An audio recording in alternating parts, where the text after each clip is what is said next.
केरल में bird flu के virus ने एक बार फिर दस्तक दे दी है। अलापुझा जिले के कुछ गांव में जब बतख मरने लगी तो उनके नमूने भोपाल लैब भेजे गए।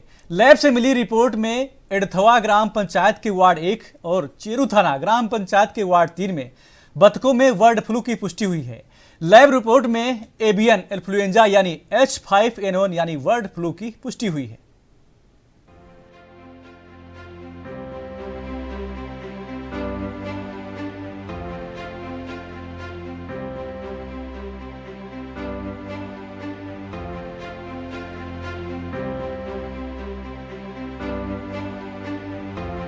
केरल में बर्ड फ्लू के वायरस ने एक बार फिर से दस्तक दे दी है। अलापुझा जिले के कुछ गांवों में जब बतख मरने लगी तो उनके नमूने भोपाल लैब में भेजे गए। लैब से मिली रिपोर्ट में एडथवा ग्राम पंचायत के वार्ड 1 और चेरू थाना ग्राम पंचायत के वार्ड 3 में बतखों में बर्ड फ्लू की पुष्टि हुई है। लैब रिपोर्ट में एवियन इन्फ्लुएंजा यानी कि H5N1 यानी बर्ड फ्लू की पुष्टि हुई है। बीमारी को फैलने से रोकने के लिए प्रभावित इलाकों की 21,000 बतखों को मारने का अभियान चलाया जा रहा है। इतना ही नहीं, 1 किलोमीटर के दायरे में सभी पालतू पक्षियों को मार दिया जाएगा। वहीं इसे देखते हुए तमिलनाडु ने 12 सीमा जांच चौकियां तैनात की है ताकि संक्रमित पक्षी बाहर न भेजे जा सके। इन सभी चेक पोस्ट पर एक पशु चिकित्सक और 4 कर्मचारियों को तैनात किया गया है। पोल्ट्री मीट, अंडे और बतख ले जाने वाले वाहनों को रोकने और वापस करने के निर्देश जारी किए गए हैं। एवियन इन्फ्लुएंजा को बर्ड फ्लू या एवियन फ्लू भी कहा जाता है। ये बीमारी सबसे पहले साल 2003 में वियतनाम में रिपोर्ट की गई थी। ये पक्षियों की एक बीमारी है जो बहुत घातक होती है। ये बीमारी जंगली पक्षियों से पालतू पक्षियों में फैलती है। हालांकि ये बर्ड फ्लू इंसानों को भी संक्रमित कर सकता है, लेकिन इसकी संभावना बहुत कम होती है। अगर कोई धूल में मौजूद वायरस के बीच सांस लेता है तो इससे संक्रमण का खतरा हो सकता है।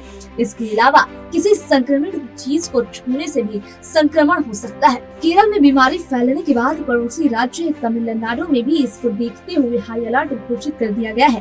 केरल में इसके बढ़ते प्रकोप के मद्देनजर पड़ोसी राज्य तमिलनाडु में सरकार सतर्क हो गई है। समाचार एजेंसी IANS के मुताबिक राज्य सरकार इससे निपटने के लिए सीमावर्ती इलाकों में सतर्कता बढ़ा दी है।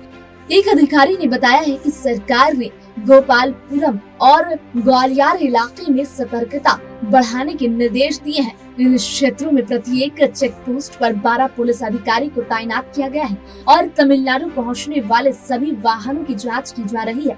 तमिलनाडु के पशुपालन अधिकारियों ने बताया है कि पड़ोसी राज्यों में बर्ड फ्लू के मामले सामने आते हैं तो तमिलनाडु सरकार सतर्क हो जाती है। अधिकारियों ने बताया है कि पशु चिकित्सक और पैरामेडिकल टीम के सदस्य टीम का हिस्सा है और लोगों की गहन जांच की जा रही है। उन्होंने आगे कहा है कि मुर्गे और जानवरों से भरे किसी भी वाहन को चेक पोस्ट पार करने की अनुमति नहीं है। केरल की सीमा से लगे कोयम्बटूर जिले में 1200 से अधिक पोल्ट्री फार्म है, जिसके कारण विभाग राज्य में किसी भी प्रकोप को रोकने के लिए अतिरिक्त सावधानी बरत रहा है। मालूम हो कि केरल स्वास्थ्य विभाग ने अलापुझा जिले के एडाथुआ और चेरू थाना में 21,000 बतखों को कथित तौर पर मार दिया है। बर्ड फ्लू का वायरस पक्षियों के आंतों या श्वसन तंत्र पर हमला करके उनको मौत के मुंह में ले जाता है। इसके बाद इस पक्षी का मांस खाने वाले के शरीर तक पहुंच जाता है।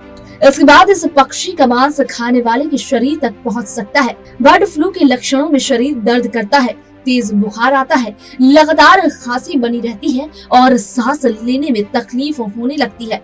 इसी के साथ बीमार को सर्दी लगती है और उसके कफ में खून भी आ सकता है।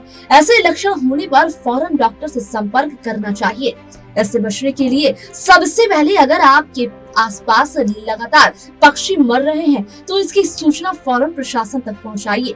अगर आपको पक्षियों को संभालना या उनके आसपास रहना है तो हाथों में दस्ताने और चेहरे पर मास्क जरूर पहने। काम के बाद हाथों को अच्छी तरह से साबुन से धोएं। मांस और अंडा खा रहे हैं तो वे बहुत अच्छी तरह पका होना चाहिए। बर्ड फ्लू के लक्षण: भयंकर शरीर दर्द, तेज बुखार, लगातार खांसी, सांस लेने में तकलीफ, सर्दी लगना, बलगम में खून आना। बर्ड फ्लू से सावधानी: बर्ड फ्लू से बचने के लिए संक्रमित पक्षियों को संभालने वालों को दस्ताने पहनने चाहिए और चेहरे को ढक कर रखना चाहिए। हाथों को बार बार साबुन और पानी से धोते रहना चाहिए। अच्छी तरह पका हुआ मांस और अंडे ही खाएं। कच्चा अंडा या मांस ना खाएं। किसी भी मरे या बीमार पक्षी की सूचना पशु कल्याण विभाग या स्थानीय सरकारी विभाग को दें। ANB न्यूज की खास रिपोर्ट।